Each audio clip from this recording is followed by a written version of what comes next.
Water flowing over Bonita Beach Road, leaving this community underwater after Hurricane Irma ripped through southwest Florida. Jefferson Garcia lives back here. The only way home now is by kayak. You're just lucky to be alive, you know?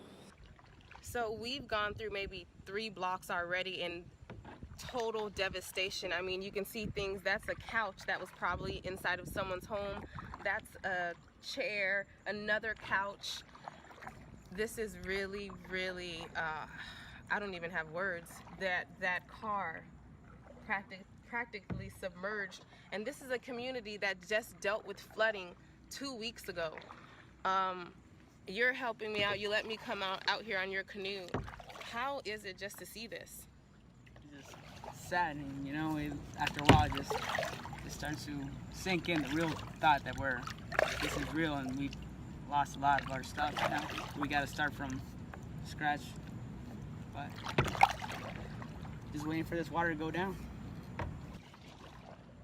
In some parts, the water is waist deep. We're gonna try to get out to give you guys a better look at just how deep this water is in some communities. But some of the homes were built up a little bit higher, so they were a bit better off. Like this one, for instance, you can see the water is maybe up to 1 inch or 2, but then you have other homes like this one right next to it, where there's probably 3 feet of water inside. We saw the worst, but you know, it's only material objects, so as long as we're living, that's the best. Car bumpers knocked off and vehicles rammed together. What's going through your mind when you see all this? That's not real. I mean, I woke up to this around 1 a.m. Kurt Thompson should be studying for finals week, but now he's dealing with this mess. I thought it was just like a little ding when they said it was an accident, but like coming out here and seeing like the damage, it sucks.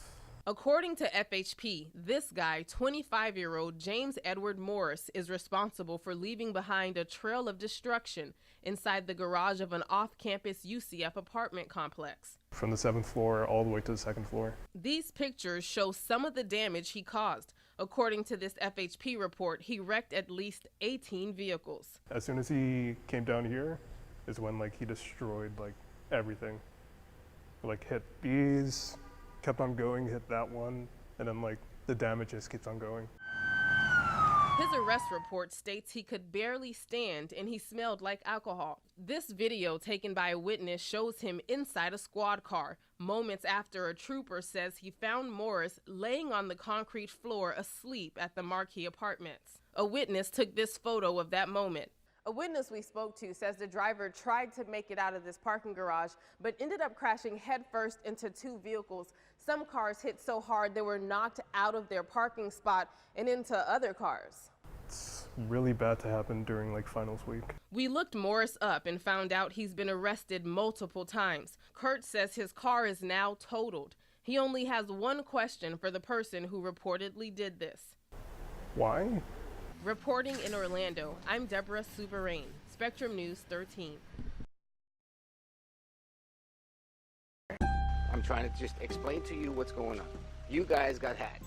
The man in the black and the guy in the middle are both recovering drug addicts. They're finding out the Cape Coral home they've been living in isn't a sober house, which is like a halfway house for addicts who are fresh out of rehab. That's what I was trying to tell him, because, you know, obviously he's trying to recover. He's trying to help himself. To live here, they signed documents stating it was the Integrity House of Cape Coral, and they had to remain sober. Jeremy Giff shows the officer. The closest thing we have to lease is just what we saw when we come in from there. That's all we have. The men then meet the homeowner. Well, this is the owner of the house. I didn't know what's going on in my house, man. I was like, man. The woman he rented the house to never had permission to sublease.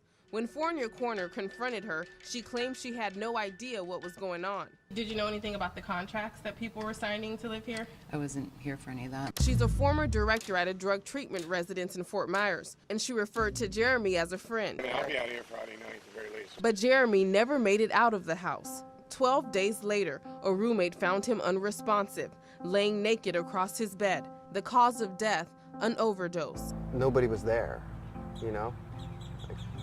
Somebody could have found him, but they didn't for God knows how long, you know, a day, 2 days, because it wasn't a legitimate halfway house. Brett is a close friend of Jeremy's. He says no one from the home contacted Jeremy's family after his death. They found out on Facebook.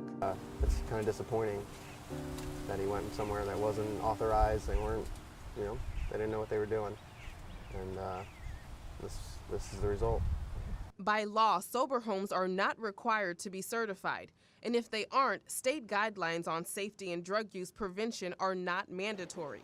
He came to my house a week prior trying to get in. Code of ethics. Rob Rabb had to turn Jeremy away because he couldn't meet the house guidelines. Yeah, I got it. He manages 9 certified sober homes in Cape Coral and Fort Myers. This is a 4-bedroom, 2-bath. Rob believes thousands of addicts fall through the cracks each year because despite laws that prevent rehab treatment centers from referring patients to uncertified homes, Rob says it happens at an alarming rate. Right here in Lee County, we have treatment providers. We have a 72-bed private treatment center that's breaking the law. Florida's drug treatment industry is a billion-dollar business, and sober homes are popping up in neighborhoods like yours all over Florida. But a lack of regulation has led to many shady operators, where allegations of rape, human trafficking, and illegal drug use run rampant. They are still unregulated, uncertified, unregistered.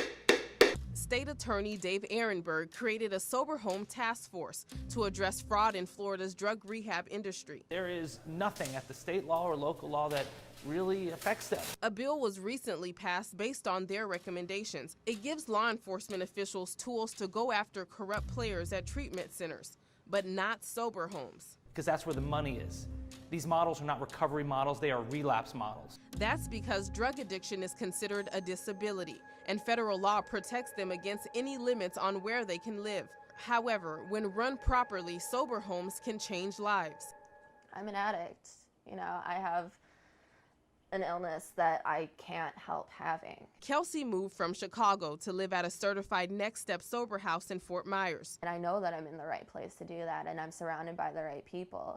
She's one of the lucky ones. With no laws to go after shady sober home operators, being one of the lucky ones is what some have to hope for. Do you think Jeremy was one of the ones that should have made it, should have been here still today? I don't want to say should have.